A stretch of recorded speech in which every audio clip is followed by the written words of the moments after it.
Mengapa kuota impor untuk produk-produk yang menjadi hajat hidup orang banyak bakal dihapus?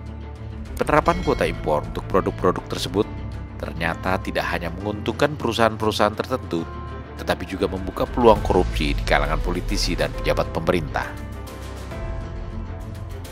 Masih ingatkah dengan kasus suap daging sapi impor yang melibatkan Lutfi Hasan Ishak, mantan Presiden Partai Keadilan Sejahtera atau PKS itu, dihukum penjara 16 tahun pada 2013 karena terbukti menerima suap dari PT Indoguna Utama dalam pengurusan kuota impor daging sapi.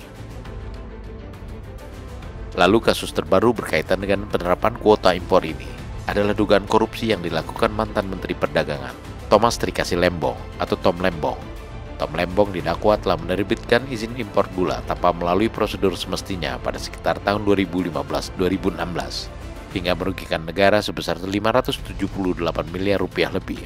Kasus ini sekarang masih bergulir di Pengadilan Tindak Pidana Korupsi atau Tipikor. Kasus-kasus seperti inilah yang membuat Presiden Prabowo Subianto berang, lalu memerintahkan Menteri Perdagangan serta Menteri Pertanian untuk segera menghapus kuota impor produk-produk yang menjadi hajat hidup orang banyak, seperti daging sapi, gula, dan garam. Instruksi Presiden yang disampaikan pada sidang kabinet itu kemudian ditegaskan lagi di depan publik pada acara Sarasehan Ekonomi beberapa waktu lalu. Keputusan Presiden ini didukung penuh oleh Menteri Keuangan Sri Mulyani.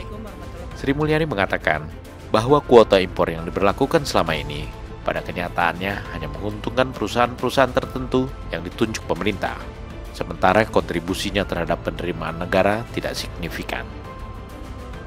Kebijakan Presiden menghapus kuota impor ini mendapat kritik dari sejumlah pihak yang menilai bahwa keputusan tersebut akan mengancam industri lokal, terutama industri pertanian dan peternakan. Menanggapi hal ini, Wakil Menteri Pertanian Sudaryono memberikan kepastian bahwa penghapusan kuota impor tidak akan merugikan industri dalam negeri. Kuota impor yang akan dihapus hanya terbatas pada sektor komoditas tertentu. Pemerintah tetap fokus pada prioritas utamanya untuk mewujudkan swasembada pangan dan energi. Penghapusan kuota impor beberapa komoditas pangan ini, menurut Sudaryono, bukan berarti membuka keran impor secara besar-besaran, melainkan untuk menghapus praktek monopoli serta melindungi petani dan pelaku usaha. Dengan penghapusan kuota impor, setiap industri yang terkait dengan produk-produk untuk hajat hidup orang banyak dapat mengimpor langsung sesuai kebutuhan, tanpa melalui perantara yang berbentuk perusahaan pemegang kuota eksklusif. Sudaryono mencontohkan, jika kebutuhan daging beku sedang meningkat, misalnya, industri terkait bisa langsung mengimpor tanpa harus perantara yang selama ini menguasai kuota. Dengan demikian, harga komoditas seperti daging diprediksi akan lebih terjangkau karena hilangnya biaya monopoli. Di sisi lain, volume impor akan tetap diatur pemerintah berdasarkan neraca komoditas guna mencegah banjirnya produk impor. Pemerintah akan tetap mengutamakan produk-produk lokal ketimbang produk impor. Jadi gini, kita kan tujuannya tetap swasembada.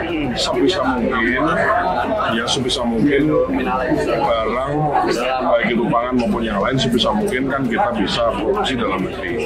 Tapi kalau ada kebutuhan impor, itu kan Pak Presiden tidak mau ada kuota. Itu maksudnya gini, kuota itu nanti kan yang dikasih teman-temannya semua. Nah, jadi misalnya contoh misalnya butuh daging, misalnya daging beku yang butuh industri, ya sudah industri aja yang impor, nggak usah ada pihak tertentu dikasih kuota kemudian dia yang ngatur jumlahnya, dia yang dikasih hak khusus. Itu yang menurut Pak Presiden tidak adil.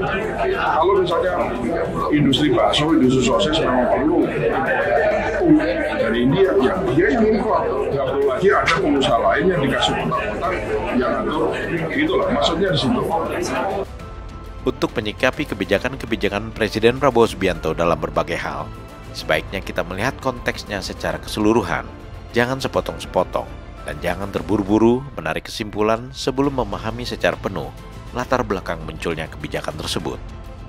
Kebijakan penghapus kuota produk-produk tertentu yang menjadi hajat hidup orang banyak, sekali lagi, bukan untuk membuka keran impor secara besar-besaran, melainkan untuk mencegah praktek monopoli dan mencegah terjadinya permainan harga yang bakal merugikan masyarakat konsumen.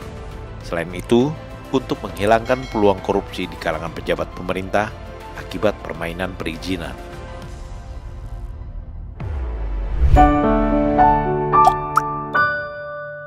Men of our time.